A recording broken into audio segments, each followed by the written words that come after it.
that a car? Or some type of light? Oh boy. Brother, you're dead. Sorry, but if he keeps on freezing, guys, he's dead.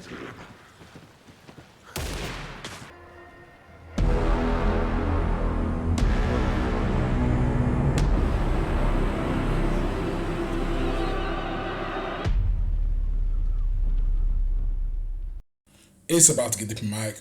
What is up, everybody, and welcome to Alan Wake 2, My Final Thoughts. So before we get into this video, guys, if you haven't played the first Alan Wake or you haven't played Alan Wake 2 at all, there will be spoilers ahead going forward. But anyway, let's continue. 13 years after the events that took place on Bright Falls, Alan Wake is still trapped in the dark place, and we have two new characters. Saga Anderson and Alex Casey, who are FBI agents, have a new case and have to go to Bright Falls to sort out and find out what happened to their colleague, Robert Nightingale. Now, Robert Nightingale was actually tracking Alan Wake in the first game, but something happened to him along the way, and as it's been 13 years later, nobody knows what happened to him. You know, that's why we saw him at the start of the game earlier, because he was pretty much woken up naked. He was just walking away. The cult seemed to have got him. So now we're trying to find out what happened to him, but also we have to find out what happened to Alan as well. If you have played the first game, then you definitely remember Alan Wake's doppelganger, Mr. Scratch. Now, Mr. Scratch is the main villain of this game, and he is basically taken over Alan Wake. And also, when he comes out of the dark place, he is there trying to look for the clicker. Now, the clicker is basically just a button switch that is broken, but this clicker is pretty powerful because it helps you end the story. If Scratch gets it, then of course it's game over. But if you get it, you're able to rewrite the story with Saga and Alan. Now, there were two characters who were referenced in this game but are not seen at all, and that is Alice Wake, which is obviously Alan's wife, and Barry Wheeler, who is Alan's best friend and agent. So what happens is that once Alice returns to obviously the normal world, she goes back to New York. So does Barry, but then Barry ends up staying there for a couple of years, then he ends up leaving to go to the West Coast. So I thought that was kind of interesting, but then at the same time, we don't get to see any part of them in the game, and I thought this could have added a bit more to the story, because I'm sure they were still looking for Alan whilst he disappeared and whatnot, and I'm sure they were upset and were obviously caring for the guy, but it just didn't go that way. Now, it has been 13 years since the events of Bright Falls, and you would think, would the area change? Would Cauldron Lake still be the same? Well, Cauldron Lake is pretty much still the same. It's just not got that big house there anymore where Alan and Alice were staying. And Bright Falls is pretty much the same. I mean, the diner's still there. The police department's still there. I mean, nothing much has really changed, but I guess the characters really, I mean the main characters really. Then you see a character like Rose Marigold, who I was expecting to at least have moved out from Bright Falls, because she's still a waitress. Why is she still a waitress? I don't know. Guys, I'm going to be honest here. The only thing that's really changed about her is that she works at the nursing home. She wasn't working at a nursing home in the first game. But anyway, let's move on. Whilst dealing with the taken and looking for the clicker, Saga and Alan have also got to deal with the Cult of the Tree. Now, the Cult of the Tree, they're a weird kind of cult. And as much as you think they are evil, they are run by the Koskela twins. Yes, Ilmo and Yako. Now, I know those two twins look pretty much harmless, but they are the guys who are running the cult, and they are basically trying to stop Alan Wake from basically returning to the actual real world, because he is writing the story and they don't want him to rewrite the story and change anything, because they also kind of felt like they knew that Alan Wake wasn't Alan Wake, he was Mr. Scratch. Since Saga has taken on this case, she doesn't know what exactly she's getting herself into, because the darkness and the taken, this all affects the story in the grand scheme of things. And this is affecting real life, because her husband has left her and her daughter has drowned. Yeah, so this has really affected her own life and story, and now she has to do everything in her power to try and change this. All she wants is the clicker, and for Alan to help her write the ending to this story. Let's get into some of the gameplay and features. So in terms of weapons, there's pistols, revolvers, flashlight, flashbang grenade, flare and a flare gun, crossbow and a shotgun. I think the only newest thing to the weapons is the crossbow. I didn't exactly get a chance to find the crossbow, and I think that's because I was frustrated with other things with the game itself, but I'll get into that a little bit later on. But other than that, most of the features that were in the first one are pretty much back. The light won't heal you as much, but if you do want to heal yourself, you have to use med kits, trauma pads, pills, things like that. And of course you get batteries as well. That hasn't changed. You still need batteries for your flashlight.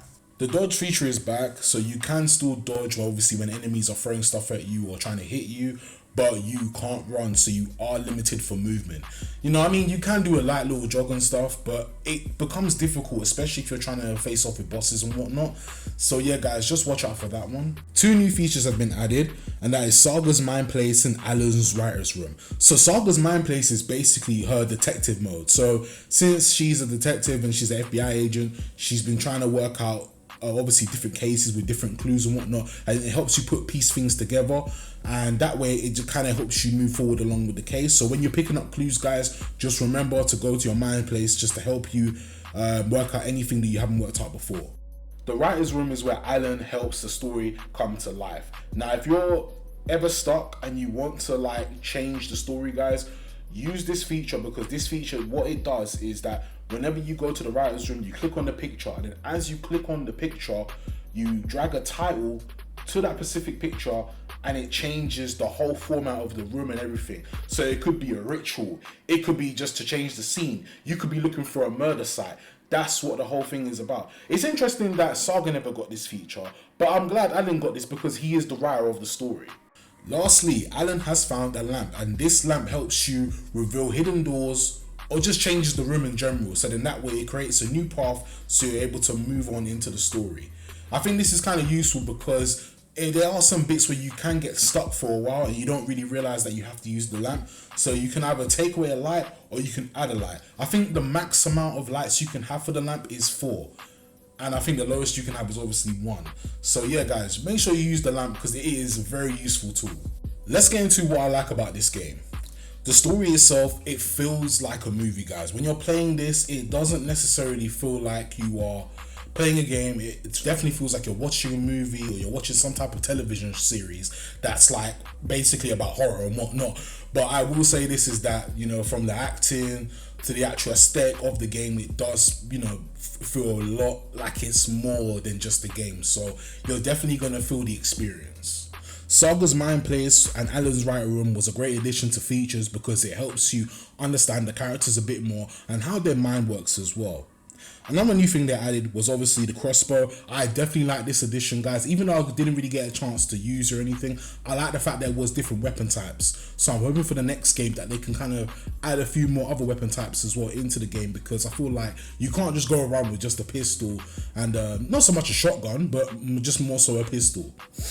Manuscripts, they come with visuals, so when you're looking at certain manuscript guys, you're gonna see a television screen, and then you're gonna kind of go into it, and as you go into it you see an owl and a chair and a table. Obviously you're in Alan's writer's room, right? But it's just the aesthetic of it that makes you feel like, well, this is definitely a scary game you're playing. And as Alan's reading it, the image just kind of changes and whatnot, and I definitely think that's a good feature. Jump scares are a lot more apparent, so if you're someone who loves jump scares, oh yeah, you're going to be prepared. You're going to be prepared in this game, I'm telling you, because there are some moments where I am literally just could be walking or running and something just pops out and grabs you. So yeah guys, jump scares, definitely a lot more better than the first one. Switching between realities is another feature that I like, because you get to kind of either do side by side Saga and Alan's chapters, or you can just do Saga's chapters and then you can just do Alan's chapters. So I think that's a good feature. Atty was a cool character. I like Atty. Atty was kind of that janitor who kind of just helped you along the way. So even if you didn't feel like you didn't know where you was going, Atty was a great addition to have, I feel like. And he was definitely a character that was just kind of a little bit strange at first, but you can tell he's there to obviously kind of help. The Taken appearing as shadows, I think this is a good feature because before, you know, when it came to the Taken, you knew that they had a shadow effect to them in the first game, but in this one, when you're walking, especially in a lot of Alan's chapters, you could be walking, these shadows are so alive, and then once you shine the light on them, that's when they become even more alive. You see their actual form. If you guys have played another game called Control by Remedy Entertainment, then you're going to see the reference in this game.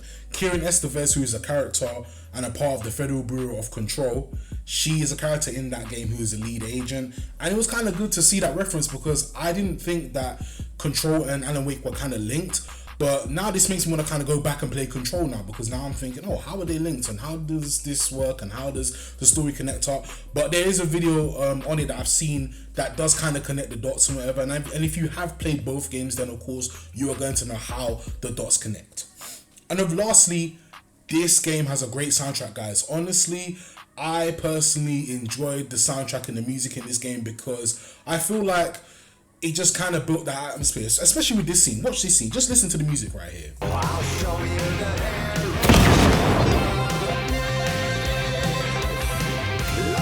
Now, with every positive thing about this game, there are also some negative things that I don't really want to address, but I have to and be honest about this, guys.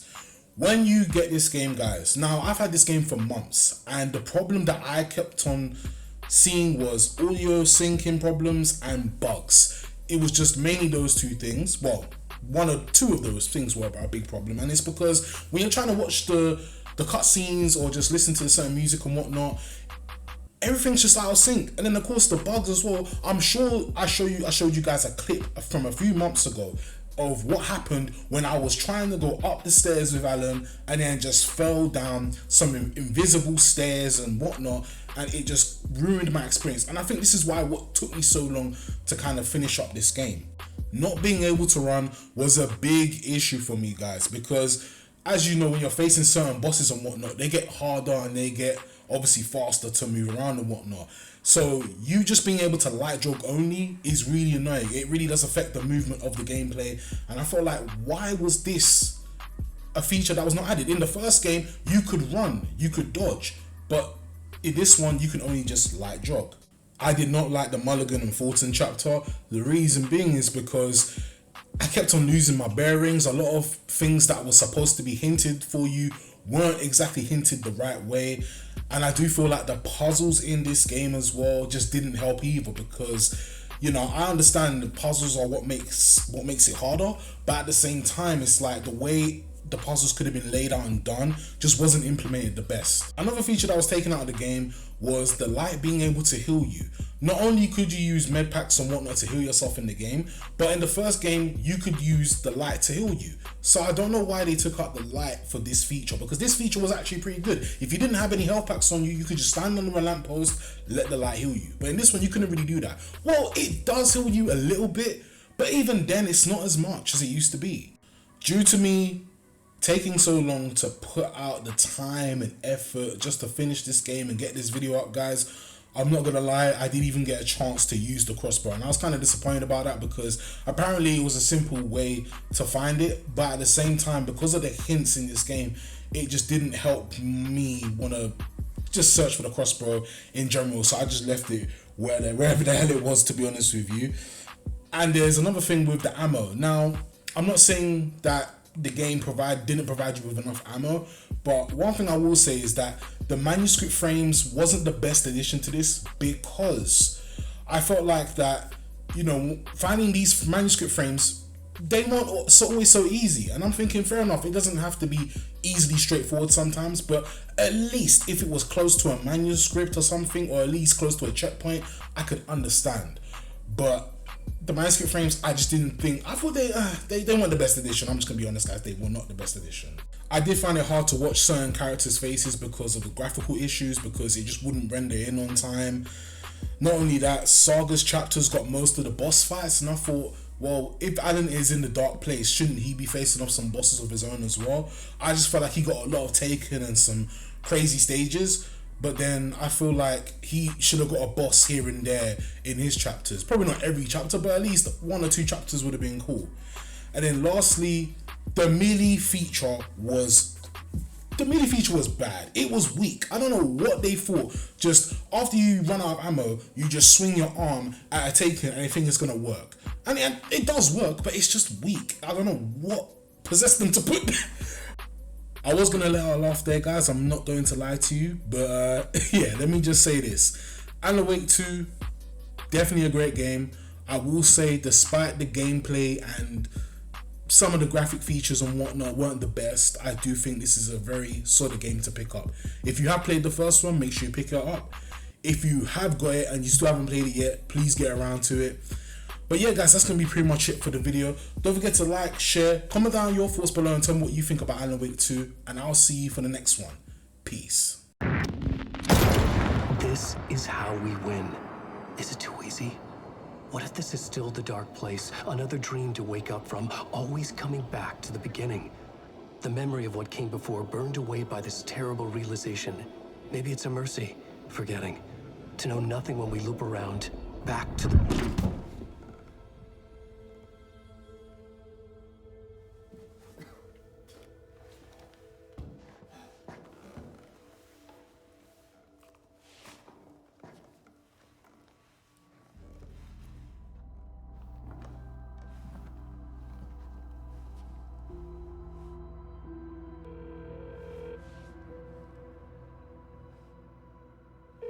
Is it over? Anderson?